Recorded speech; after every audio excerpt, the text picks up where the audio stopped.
नमस्कार दोस्तों, ocean network में आपका स्वागत है। आजकल मुझे तो पाकिस्तान के जो मीडिया से जुड़े हुए यूट्यूब चैनल हैं, उनको देखने में बड़ा आनंद आ रहा है। वैसे तो ऐसे कई मौके उन्होंने फराहम किए हैं, उपलब्ध कराए हैं, जब हम लोगों ने मज़े लिए हैं और वो कुढ़ते भी हैं, चिढ़ते भी हैं, ईर्ष्या भी करते हैं, जलन भी साफ दिखाई देती है उनके चेहरों पर। लेकिन प्रशंसा भी करने को तैयार दिखाई देते हैं, मजबूर दिखाई देते हैं, तैयार हैं कि नहीं है पर मजबूर दिखाई देते हैं कि मोदी की लीडरशिप और भारत की जो धाक इस समय पूरी दुनिया में दिखाई और सुनाई पड़ रही है, कहीं न कहीं वो भी उससे प्रभावित हैं और उनमें से कुछ तो कॉलर खड़े कर लेते हैं कई बार और कहते हैं कि साहब हम भी तो भारत से ही निकले हुए हैं, भारत के ही हिस्से हैं। भारत अगर तरक्की कर रहा है आर्थिक तौर पर, अंतरिक्ष में, दूसरी जगहों पर, अगर इकोनॉमी उसकी इतनी बढ़िया कर रही है और हर तरीके से आईटी के क्षेत्र में भी और दूसरे तमाम क्षेत्रों में अगर उसकी वाहवाही हो रही है, तो कहीं न कहीं चूँकि हम भी उसके हिस्से हैं या रहे हैं, इसलिए हमें भी फ़क्र होता है। आज हम चर्चा करेंगे कुछ मुद्दों की। देखिए, हाल में आपको याद होगा चंद्रयान-3 जब सफलतापूर्वक लैंड किया था, तब पाकिस्तान के छोटे से लेकर के बड़े नेता तक ने ये कहा था कि देखिए भारत तो चाँद पर पहुँच गया और हम कहाँ, किस बदहाली में जी रहे हैं। और जब नवाज़ शरीफ ने कहा लंदन में, तो मुझे बड़ा सुकून मिला। इसके अलावा अभी अ, सौर उपग्रह है जो हमारा L1 पॉइंट पर जाकर के स्थिर हो गया और 15 लाख किलोमीटर की यात्रा करके वहाँ पहुँचा है। तो उसके बाद भी पाकिस्तानी ये जो सोशल मीडिया है, यूट्यूबर्स हैं, उनमें भी और जो मेन स्ट्रीम से जुड़े हुए वहाँ के एनालिस्ट हैं, उनकी भी भाषा भी पूरी तरीके से बदली हुई थी। उन्होंने कहा कि ये तो भारत की बहुत बड़ी कामयाबी है। ऐसे अनेक अवसर हमने देखे हैं जब वो भारत के मुरीद दिखाई दिए हैं। अभी हाल में जो 24 घंटे के भीतर मालदीव घुटनों पर आया और वहाँ की सरकार को अपने 3 बदजुबान, बड़बोले मंत्रियों को मतलब एक तरीके से कहना चाहिए कि शेंट करना पड़ा, बर्खास्त करना पड़ा, क्योंकि उन्होंने प्रधानमंत्री नरेंद्र मोदी की लक्षद्वीप यात्रा पर कुछ तंज भरे ट्वीट कर दिए थे और कुछ गलत बयानी कर दी थी। उसके बाद भी हम पाकिस्तान में वैसा ही आलम देख रहे हैं, वैसा ही माहौल देख रहे हैं। मेरे साथ एक ऐसी शख्सियत जुड़ रही हैं, जो पाकिस्तान के इन यूट्यूबर्स और वहाँ का जो मीडिया है, उनकी भी पसंद बने हुए हैं और वो अक्सर सुमित जैन जी को आमंत्रित करते हैं और जो जियोपॉलिटिक्स है, उसको समझने की कोशिश करते हैं। तो ये जो बदला हुआ भारत है, इसकी जो धमक इस समय हर तरफ दिखाई और सुनाई पड़ रही है, यहाँ तक कि पाकिस्तान और हमारे दूसरे पड़ोसी यानी चीन, जहाँ सुमित जैन जी रह रहे हैं, चीन में भी बेचैनी दिखाई दे रही है और पिछले दिनों ग्लोबल टाइम्स में भी एक प्रोफेसर का आर्टिकल छपा था, जिसको लेकर के तमाम चर्चाएँ भारत में भी और भारत के बाहर भी हुई हैं। तो हम थोड़ा-सा उनके नज़रिए को सुनना और समझना चाहेंगे कि वो इन सारी घटनाओं को किस तरीके से देख रहे हैं। सुमित जी, बहुत स्वागत है आपका। नमस्कार। जय नमस्कार सर, जय हिंद। जय हिंद। सुमित जी, पाकिस्तान में जो कुछ चल रहा है, मैं तो आनंद की अनुभूति प्राप्त कर रहा हूँ। आपका अपना अनुभव कैसा है आजकल? सर, मैं एक ही चीज बोलूंगा कि पाकिस्तान को ये समझ नहीं आ रहा कि भी पाकिस्तान के जो हुक्मरान हैं उनसे 1 किलोमीटर की दूरी पर जो उनकी गवर्नमेंट है या कंट्री है वो उनसे संभाली नहीं जाती है।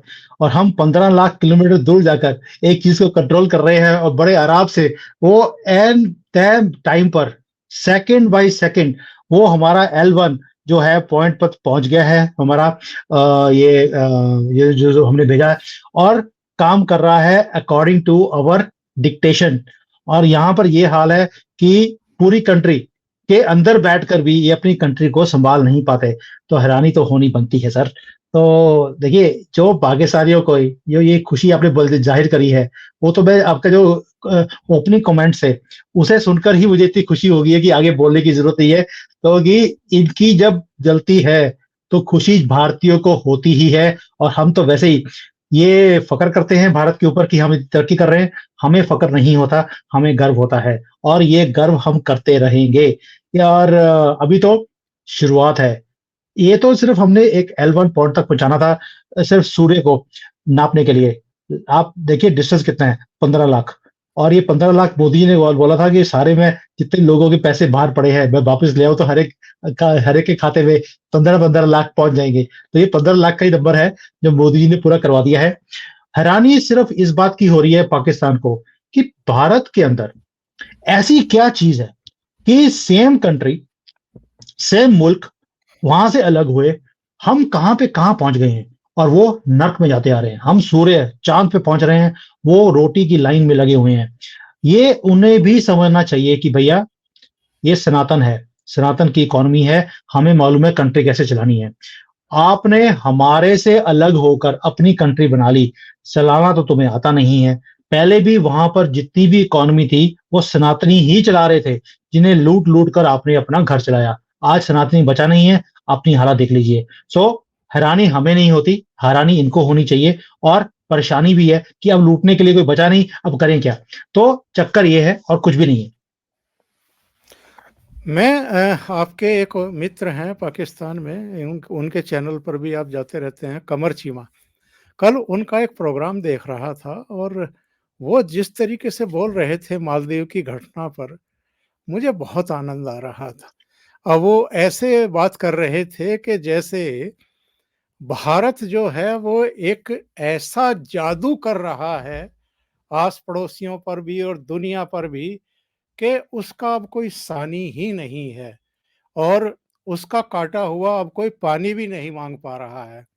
जिस तरीके से मालदीव के 3 मंत्रियों ने नासमझी में कह लीजिए, अति उत्साह में कह लीजिए, या ये कह लीजिए कि अतिरेकपूर्ण तरीके से उन्होंने एक्स पर जाकर के, ट्विटर पर जाकर के कुछ बकवासबाजी कर दी, और उसके बाद कितना महंगा पड़ा है मालदीव्स को, ये मुझे बताने की ज़रूरत नहीं है। आजकल सोशल मीडिया पर सब कुछ उपलब्ध है। जितनी फ्लाइट्स बुकिंग थी, वो सारी रद्द हो चुकी हैं। इंडियंस जो मालदीव जाने वाले थे, वो सब फ्लाइट के टिकट जो हैं वो रद्द कर दिए गए। वहाँ जो करीब 24,000 के आसपास अलग-अलग रिज़ॉर्ट्स, होटलों में, दूसरी जगहों पर बुकिंग थी, वो रद्द कर दी गई हैं। जो हमारे यहाँ के सेलिब्रिटी थे, आज मैं अमिताभ बच्चन का भी ट्वीट पढ़ रहा था जिसमें उन्होंने लिखा है कि हम आत्मनिर्भर देश हैं, हमारा सम्मान करना सीखिए। और जिस तरीके से सेलिब्रिटीज़ ने, क्रिकेटर्स ने, दूसरे खिलाड़ियों ने मालदीव्स पर एक तरीके से आक्रमण बोल दिया है, उसके बाद एक संदेश गया है आस पड़ोसियों में भी और पूरी दुनिया में भी कि भारत अपमान सहन नहीं करेगा, और हमारे प्रधानमंत्री का कोई अपमान करने की कोशिश करेगा तो हम उसकी खाल खींच लेंगे, एक तरीके से अगर मैं हिंदी में कहूँ तो।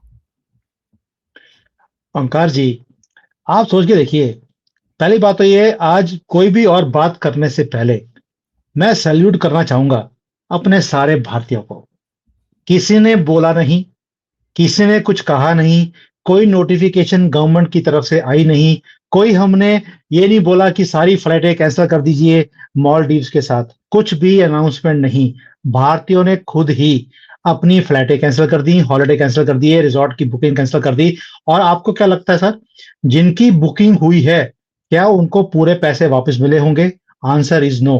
दैट मीन्स हमने अपना नुकसान करवा लिया देश का नाम बचाने के लिए, और मोदी जी की छवि के ऊपर टच ना हो उसको बचाने के लिए। इसलिए ये सल्यूट तो बनता है अपने सारे भारतीयों के लिए कि आपने आज वो उदाहरण दिया है कि इसे नेशनलिज्म बोलते हैं। कहीं ना कहीं पिछले 10 साल में पहली बार मैं देख रहा हूं कि भारतीयों के अंदर नेशनलिज्म की फीलिंग है। भाई पहले क्या होता था, हमारे भारत को लोग गालियां निकालते थे, हम खुद ही निकालने लग जाते थे, दूसरों की तो जरूरत ही नहीं है। और हम अपने ही प्रधानमंत्री को साथ खड़े नहीं होते थे, गालियां भी निकालते थे कि ये निकम्मे हैं। पहली बार है कि हमने ये महसूस किया है कि ये आदमी हमारे लिए काम कर रहा है, और हमारे अंदर ये नेशनल प्राइड जो आई है पहली बार हमारे सनातन के लिए भी। अब हिंदुओं को गाली निकाले हम बर्दाश्त नहीं करते, पहले सुन लेते थे, अब नहीं सुनते। सनातन को, हमारे देवी देवताओं को गाली निकालता है, हम नहीं सुनते। भारत और मोदी जी को तो वैसे ही सुन नहीं सकते। तो एक तो इस बात की मैं दाद देता हूं।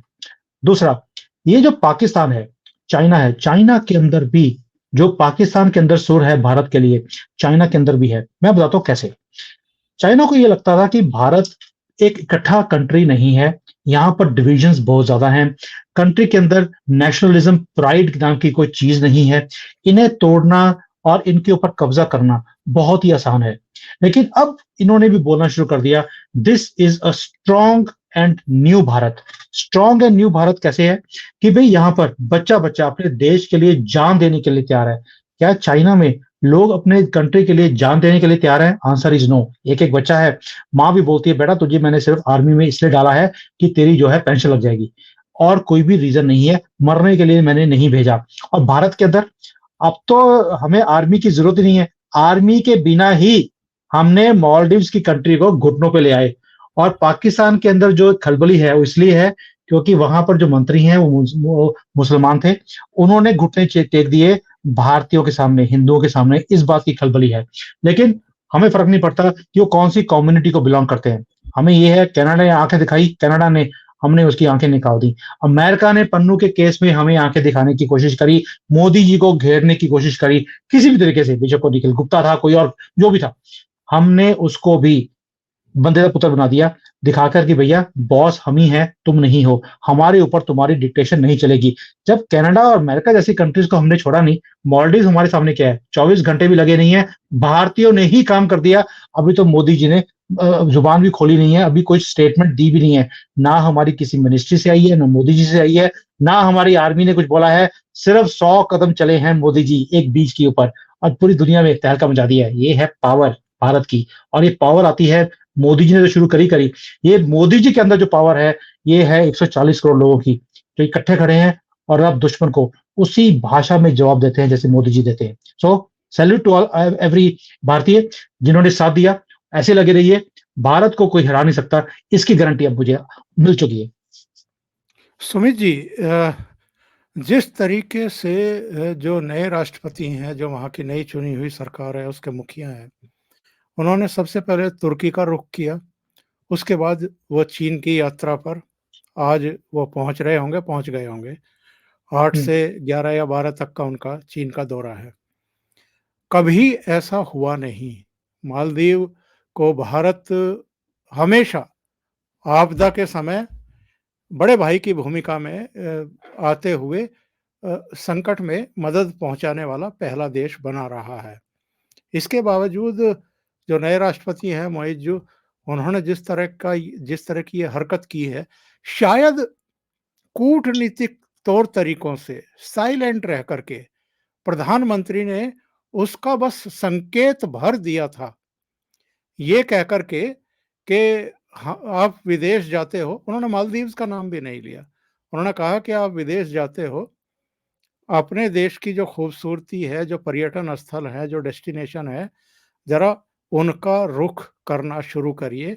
आप हैरान परेशान, मतलब चमत्कृत रह जाएँगे। इसी तरह की बात पिछले दिनों उत्तराखंड के एक कार्यक्रम में प्रधानमंत्री ने कही थी। सुमित जी, आपको याद होगा। उन्होंने कहा था कि ये जो धनाढ्य लोग हैं, वो अब वेडिंग के लिए, शादियों के लिए विदेश जाते हैं। संकल्प करिए कि आप उत्तराखंड के किसी डेस्टिनेशन पर आकर के शादी करेंगे। ये एक ऐसा प्राइम मिनिस्टर मिला है भारत को, जो बहुत कुछ ना कहते हुए भी बहुत बड़ा संदेश दे जाता है, और कई बार तो इतना मारक संदेश होता है कि भारत के लोग तो खैर समझ ही जाते हैं कि ये पूरी तरीके से राष्ट्र को समर्पित व्यक्ति है और राष्ट्र का को सर्वोच्च स्थान पर रखता है, राष्ट्रीय हितों को भी सर्वोच्च स्थान पर रखता है। गुजराती है तो एक एक पैसा बचाने की कोशिश करता है। लेकिन मालदीव के मंत्री इतनी जल्दी बौखला जाएंगे, उनके बस वो कुछ चक्कर लगा लेने भर से और समुद्र तल की गहराइयों में एक डुबकी लगाने मात्र से, तो इस पर आप क्या कहेंगे? और मैं अगर सर मुझे ये वीडियो मिल जाए तो मैं वो वीडियो भी शेयर करूंगा जिसमें प्रधानमंत्री ने अपील की थी कि साहब आप ये करिए। जी, मुझे वीडियो मिल भी गया है, हम इसको सुन लेते हैं, फिर आपकी टिप्पणी। शब्दों में समेटना बहुत मुश्किल है। जो लोग दुनिया के अलग अलग देशों के द्वीपों को देखने जाना चाहते हैं, वहां के समंदर से अभिभूत है, उनसे मेरा आग्रह है कि वो पहले लक्षद्वीप आकर जरूर देखें।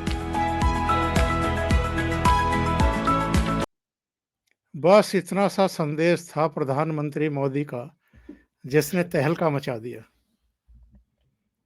सर ये तो कुछ लाइनें हैं, इसी में तहलका हो गया है।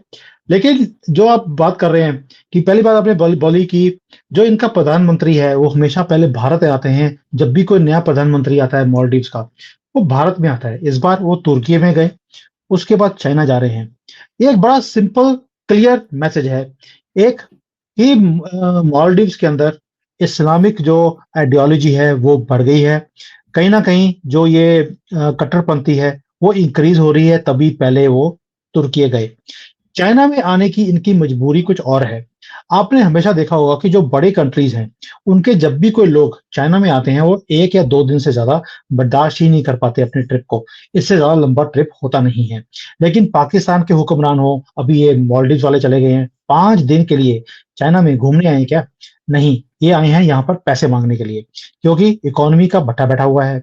जीडीपी के ऊपर जो लोन है इतना ज्यादा है कि ये उसको चुका सकते नहीं है। मेजर मनी भी इनको चाइना की तरफ से आया हुआ है, तो डेट ट्रैप में ये भी फंस चुके हैं, जैसे कि पाकिस्तान है या श्रीलंका है। कभी भी ये डूब सकते हैं। और जो ये घुटनों पे आए हैं, ये इनकी मजबूरी थी, ना कि प्यार था भारतीयों के साथ। ऐसा कुछ भी नहीं है। इनकी इकोनॉमी चलती है सिर्फ पर्यटन के ऊपर, टूरिज्म के ऊपर। और अगर भारतीय जो नंबर 1 कंट्री है, जहां से मैक्सिमम नंबर ऑफ लोग जाते हैं वहां पर, अगर यही जाना बंद कर देंगे तो ये खाने के लाले पड़ जाएंगे। इसलिए कोई ये नहीं है कि भाई इन्होंने जो बदजुबानी दिखाई, ये तो इनका डीएनए का पार्ट है। जो इन्होंने बोला है ये इनके जहन के अंदर है, दिलों के अंदर ये नफरतें हैं। और जो ये इस्लामाइजेशन यहाँ पर कट्टरपंथी जो बढ़ती जा रही है, ये उसी की जुबान है जो इन्होंने हमारे साथ बोली। ये मिट नहीं सकती। This is going to increase, ये कम नहीं होगी। लेकिन अब भारतीयों ने भी मन बना लिया, जवाब देंगे उसी भाषा में। मोदी जी ने बोला है लक्षद्वीप में जाना है, अब लोगों ने अंडमान, लक्षद्वीप, और भाई नंबर 1 सर्च इंजन में सबसे नंबर 1 पे लक्षद्वीप आ रहा है आज की डेट में, जो पहले कभी मॉलडीव्स और बाकी कंट्रीज आते थे। ये है पावर भारतीयों की। और अगर आप सोचते हैं कि ये बंदे से पुत्र बन जाएंगे ये मॉलडीव्स वाले, पॉसिबल ही नहीं है।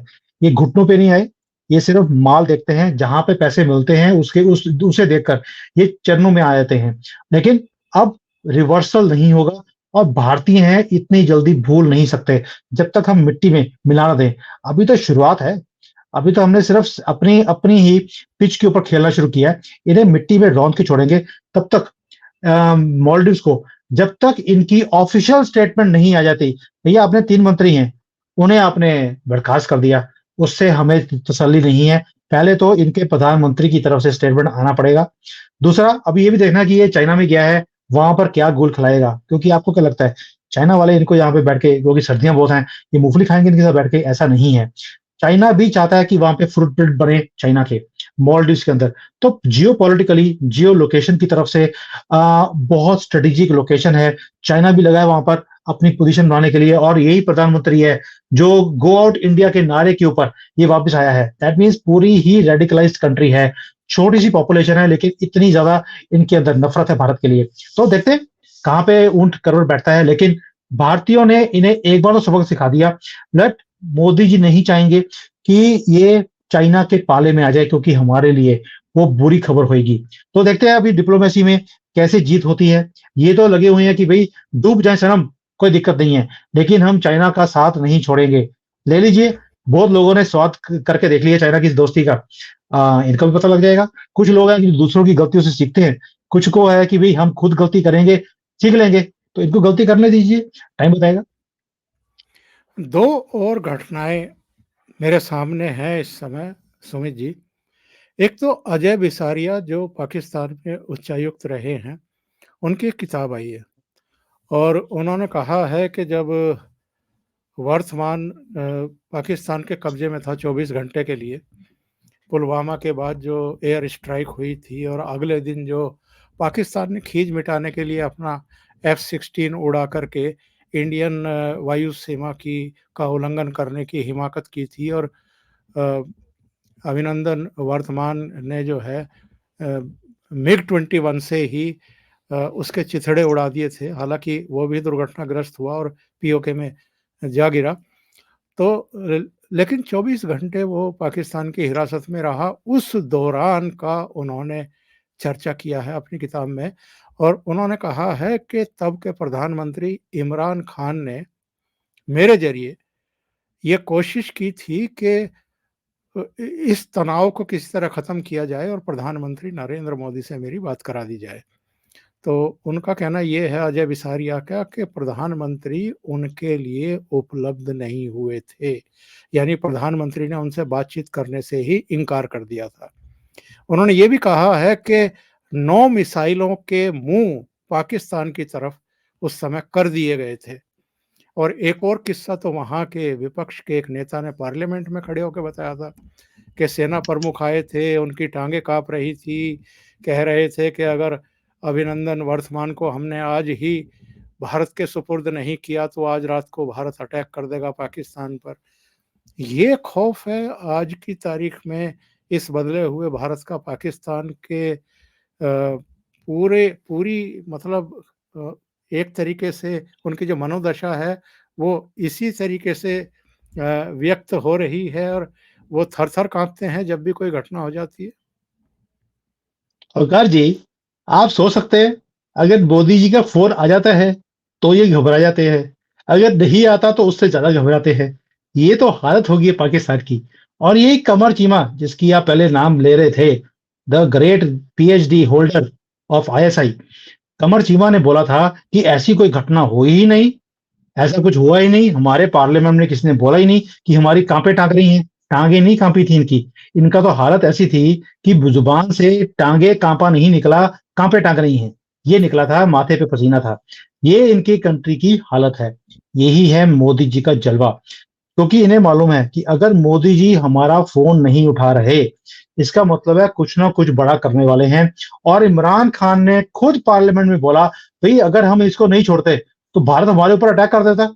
ये हमेशा हमारे ऊपर अटैक करने की बातें बोलते हैं। अभी तो सिर्फ हमने मिसाइलें का मुख ही उधर किया है और इतनी इनकी काँपे टाँग रही थी कि इन्होंने अभिनंदन को रात के अंधेरे में विद सैल्यूट छोड़ के आए हैं। जैसे इन्होंने 91,000 इनके जो 93,000 जो इनके लोग थे 71 में हमारे सामने अपनी पतलूनें उतारकर सैल्यूट मारा था, वैसे ही इनके लोग सैल्यूट मार के हमारे अभिनंदन को छोड़कर आए। क्यों?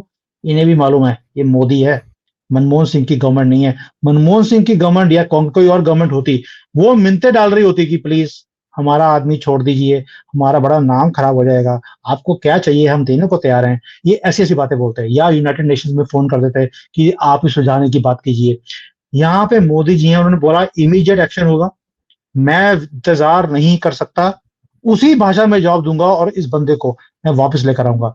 तो ये जो मोदी जी का पोस्चर है, वो भी समझते हैं, इसलिए इनकी गुहार आप सोच के देखिए, पाकिस्तान हमारे से सामने गिड़गिड़ा रहा है कि मोदी जी से प्लीज एक फ़ोन पे बात करा दीजिए। मोदी जी ने फ़ोन ही नहीं उठाया।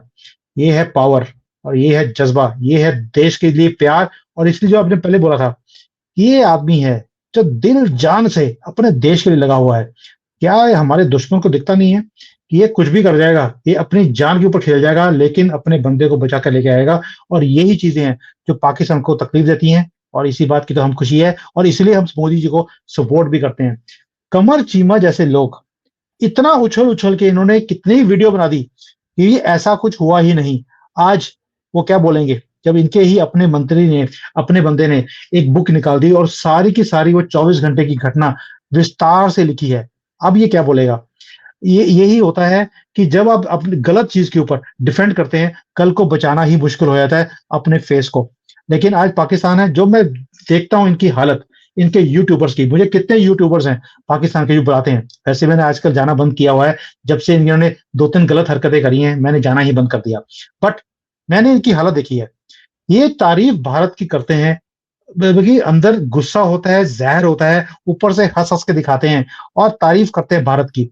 और दिखता है कि भई ये जब कंपैरिज़न करते हैं भारत के गवर्नमेंट का, जो हम काम कर रहे हैं, भारतीयों की नेशनलिज्म का, प्यार फॉर द आर्मी, और उधर पाकिस्तान में ना आर्मी से प्यार है, ना गवर्नमेंट से प्यार है, ना देश से प्यार है, किसी भी चीज़ में कुछ भी नहीं है उनके पास। यही चीज़ें हैं जिसको खुशी मुझे मिलती है देखकर, और तभी मैं उनके वहाँ पे जाता हूँ, उनकी वाट लगाने के लिए। और ये जो जिसको होता है कि हमारे अंदर भी 75 सालों में हमने देखा कि इतने ज़ख्म दिए इन्होंने, आज ज़ख्म हम दे रहे हैं इनको, और उस जलन के ऊपर नमक छिड़क के जो मुझे मज़ा आता है, मैं बता नहीं सकता आपको। पर आपको लगता नहीं कि ये लोग मतलब भारत की तारीफ नहीं करते, ये प्रधानमंत्री मोदी की तारीफ नहीं करते, ये इसलिए करते हैं ताकि डॉलर कमा सकें, क्योंकि इनके वीडियो पाकिस्तान में चलेंगे तो कितना मिलेगा इनको, वो भारत में देखिए चलेंगे तो कुछ कुछ पैसा बन जाएगा, कुछ डॉलर बन जाएंगे, वहां तो देखिए रुपए वो की हम हालत भी बहुत समझते खराब हैं, है। मैं भी समझता हूँ चीज़ों को। वो दिन में 4-5, 5-5 वीडियोज़ बनाते हैं। मैं हफ़्ते 10 दिन में कहीं एक बार, अभी तो मैं महीने में 1 बार जाता हूँ। मेरे एक वीडियो से उनके कोई ज़्यादा डॉलर बनने वाले नहीं हैं। अगर वहाँ पे 20, 25, 15 हज़ार उनके व्यूज़ मिल भी जाएँगे, 10-20 डॉलर मिल जाएँगे, कोई फ़र्क नहीं पड़ता। लेकिन उससे बड़ी खुशी वो होती है उन्हें कल्पाकर, उनका चेहरा डूबा हुआ देखकर, जो वो खुशी भारतीयों को मिलती है। मैं तो नीचे कमेंट्स पढ़ता हूँ कि मज़ा आ गया, क्या आपने वाट लगाई है। मैं सिर्फ़ वाट लगाने जाता हूँ, उनकी खुशी देखने नहीं जाता, और ना ही मैं वो टॉपिक लेता हूँ जहाँ पे मोदी जी की तारीफ़ की जाए। मैं वो टॉपिक लेता हूँ जहाँ पर पाकिस्तानियों की वाट लगाई जाए, और इसी काम के लिए मैं जाता हूँ। शायद श्री राम ने मुझे इसी काम के लिए भेजा है कि भारतीयों के जो चेहरे पे मुस्कान है, वो दिन पर दिन बढ़ती जाए, और मेरे थ्रू जो हो रहा है, मुझे उसी में खुशी है। डॉलर बनाने के मूड में मैं नहीं जाता हूँ। मेरी आप कोई भी वीडियो देख लीजिए उनके साथ, सिर्फ़ वाट लगाने वाली ही वीडियो होती हैं, और कोई मेरा मकसद नहीं होता। और जो खुशी है, वो मेरे ऊपर भी आती है, अंदर आती है, और भारतीयों के अंदर भी आती है, और उसके लिए कुछ भी पॉसिबल है मेरे लिए। नहीं, मैंने ये कहा है कि वो लोग डॉलर बनाना चाहते हैं ऑफ भारतीय कोर्स, ऑडियंस को खुश करने वाला मटेरियल बना करके। बहरहाल सही है। अगले विषय पे चलते हैं। ये एक और बड़ी घटना हुई है। कारगिल में 8800 फुट की ऊंचाई पर हमारा लड़ाकू विमान उतरा है हरकुलिस, और रात के अंधेरे में उतरा है ये सुमित जी। हुँ, रात के अंधेरे में कारगिल की स्ट्रिप पर हरकुलिस का उतरना कोई मामूली घटना नहीं है। ये शो करता है कि न केवल इमरजेंसी या आपातकाल में, बल्कि अगर आगे कोई प्लानिंग है हमारी जो 100% है, बल्कि मैं तो कहूँगा 200% है, कि जब पीओके, गिलगिट और बाल्टिस्तान को हमें लेना है, तब रात्रि में भी ऑपरेशनल होना पड़ेगा। और रणनीतिक और सामरिक दृष्टि से हमने कुछ ऐसी स्ट्रिप्स को पुनर्जीवित किया है, कारगिल से लेकर के, और आपका एलएसी के पास जो दौलत को बेग ओल्डी है, वहाँ भी हमारी स्ट्रिप्स पड़ी हुई थी 1965 की, उनको फिर से पुनर्जीवित किया है। ये हमारी तैयारियां हैं आगे के लिए। देखिए, पहली बात ये है कि जो कारगिल का एरिया है, हम भी समझते हैं कि स्ट्रैटेजिकली हमारे लिए बहुत इम्पोर्टेंट है। वहाँ से हम चाइना के ऊपर भी नज़र रख सकते हैं, और पाकिस्तान के ऊपर भी हम नज़र रख सकते हैं। लैंडिंग की फैसिलिटीज़ सिर्फ यही नहीं है कि कारगिल के अंदर है। आपने देखा होगा कि जितने भी हमारे बॉर्डर एरियाज़ हैं, वहाँ पर कितनी स्ट्रिप्स बनाई हैं हमने, इवन कि जो हमारी रोड्स हैं, उसको भी लैंडिंग के लिए हमने पर्याप्त बनाया है कि उसके ऊपर भी, नॉर्मल रोड के ऊपर भी प्लेन लैंड कर सकते हैं। तो पट्टियाँ इतनी हो गई हैं कि दूसरा आदमी, अगर कोई भी कंट्री हमारे ऊपर अटैक करने की कोशिश भी करेगा, कितनी खराब करोगे? हमारे पास इतनी है कि कोई कहने की बात ही नहीं है।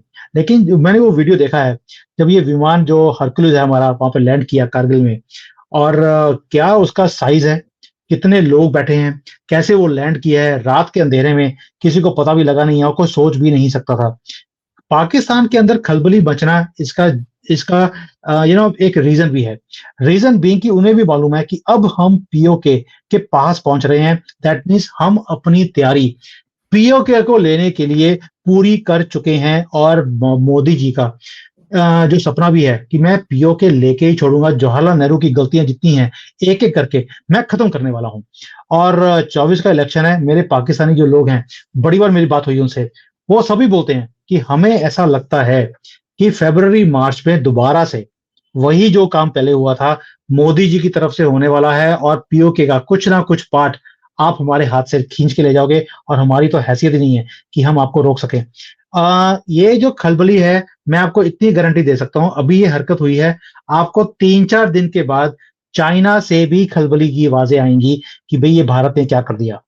आप देखते रहिए, ये खलबली इंक्रीज होगी दोनों तरफ से और उसके बाद ये टेम्परेचर इंक्रीज होने वाला है, क्योंकि अगर भारत ने अभी जाकर ये चीज करी है, अब हम कहीं ना कहीं अरुणाचल में और बाकी जगह पे भी ये करके दिखाएंगे। जस्ट सेंडिंग अ मैसेज, जैसे आपने पहले बोला इमरान खान के टाइम पर कि हमने फोन उठाया ही नहीं, it was a very clear message. यही चीज हम दोबारा से पाकिस्तान को और चाइना को ऐसी हरकतें करके देंगे।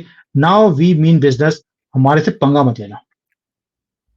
प्रधानमंत्री नरेंद्र मोदी का अंदाजे बयां है कुछ और, बोलते नहीं हैं लेकिन बहुत मारक तरीके से ऐसे काम कर जाते हैं जिनके संदेश बहुत दूर दूर तक जाते हैं, पड़ोसियों तक ही नहीं, दुनिया के 7 समंदर पार जो बसे हुए देश हैं उन तक भी चले जाते हैं।